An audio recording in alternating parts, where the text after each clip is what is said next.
자, 11강 춘향유문하고 임께서 부르시면 하고 함께 들어가 봅시다. 먼저 문제부터 보자. 문제부터 딱 보니까 가와 나의 공통점으로 가장 적절한 거라고 얘기를 했고, 그 다음에 두 번째 문제에서 보니까 다음 중 가의 사연과 그 발상이 가장 유사한 거 그랬어. 오케이. 그 발상이 뭐냐? 발상. 이야기를 전개시키는 그 최초의 그 어떤 포인트?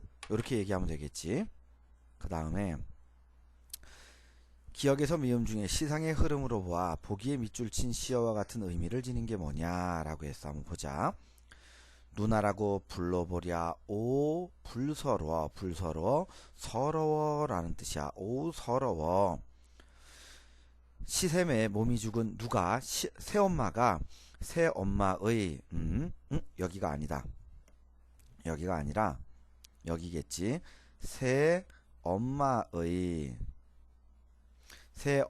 시샘에 몸이 죽은 우리 누나는 그랬으니까 누나의 동생 중에 한 명이, 동생 중에 남동생이야.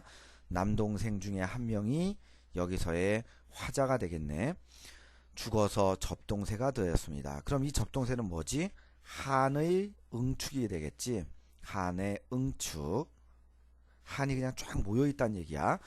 아홉이나 남게 되는 오랍동생을, 오랍동생, 남동생을 오랍동생이라 그래. 남동생을 죽어서도 못 잊어, 차마 못 잊어. 죽어서도 못 잊어, 차마 못 잊어 라고 했으니까 여기서 뭐가 생기니? 한이 생기겠지. 차마 못 잊어. 야삼경 밤 11시부터 1시까지야. 야삼경 아주 깊은 밤을 얘기하는 거지.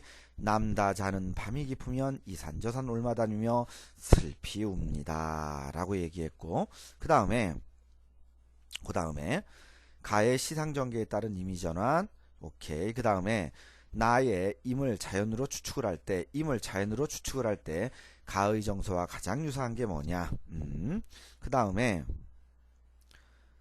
나를 감상한 것 중 보기의 관점. 자, 여러 번 얘기했습니다. 이 관점이란 얘기가 나오면 뭐? 문학관점. 다시 말해서 내재적이냐 아니면 외재적이냐, 이거 얘기하는 거라 그랬어. 내재적이냐 외재적이냐, 요걸 갖고 얘기하는 거라 그랬어. 그러면 문학작품은 그 자체로 독립적이고 자족적인 존재이다. 오호, 요 얘기는 이게 어떤 얘기라는 얘기니? 내재적이다 라는 얘기네. 그 다음에 따라서 문학작품을 올바르게 이해하고 감상하기 위해서는 작품을 이루고 있는 언어와 그 언어의 유기적 관계, 작품의 구조 등 분석에 주력해야 한다. 다시 말해서 내재적으로 문제를 접근해라 라는 얘기네. 오케이. 그 다음에 7번 A에서 E의 함축적 의미로 이질적인 것은 이라고 해서, 자, 그러면 본문 내용 한번 들어가 보겠습니다. 자, 요게 이제 마지막 작품인데, 자, 춘향유문. 서정주는 역사성은 없는 사람이야. 역사성은 없는 사람이고, 그 다음에 이거는 세 편이 연작으로 이루어져 있는 거야. 자, 1편이 뭐냐? 추천사. 2편이 뭐냐? 다시 밝은 날에.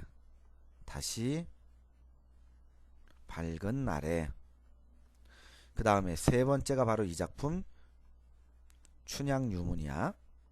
요렇게 세 작품이 하나의 연작시로 이루어져 있는 겁니다. 여기서는 이 내용은 어떻게 되는 거냐면, 이몽룡이가 춘향이를 만나러 왔잖아. 근데 이제 춘향이는 옥에 갇혀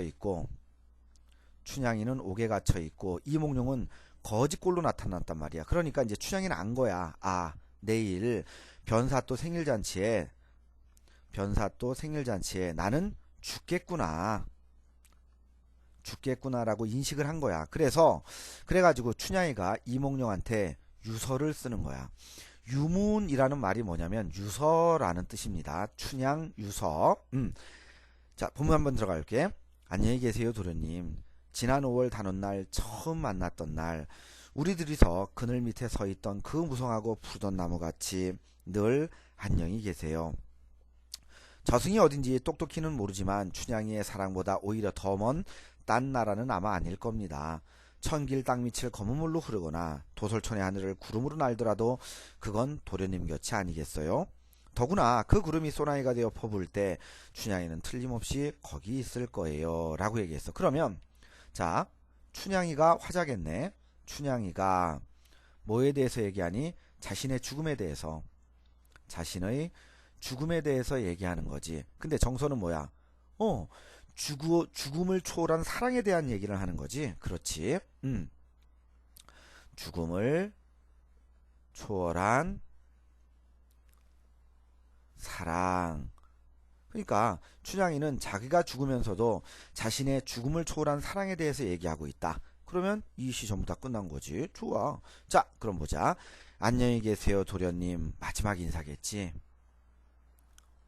마지막 인사, 마지막 인사. 지난 5월 단오날 처음 만났던 날 우리 둘이서 그늘 밑에 서 있던 그 무성하고 푸르던 나무와 같이. 자, 이 나무는 뭐냐? 원관념이 이몽룡이야. 이몽룡과 같이 그렇게 그 나무와 같이 늘 안녕히 계세요. 저승이 어딘지 똑똑히 모르지만 춘향이의 사랑보다 오히려 더 먼 딴 나라는 아마 아닐 겁니다. 여기에서 죽음을 초월한 사랑이 나오는 거지. 죽음을 초월한 사랑. 자, 그 다음에 이 부분이 키포인트입니다. 이거 굉장히 중요합니다. 이 부분이 키포인트인데 천길 땅밑을 검은 물로 흐르거나 천길 땅밑을 검은 물로 흐르거나. 자, 이게 이제 땅이야. 여기에 이제 검은 물로 흐르거나 이것이 이제 수증기가 돼서 하늘로 올라가. 그래서 구름으로 날더라도 이제 구름이 돼.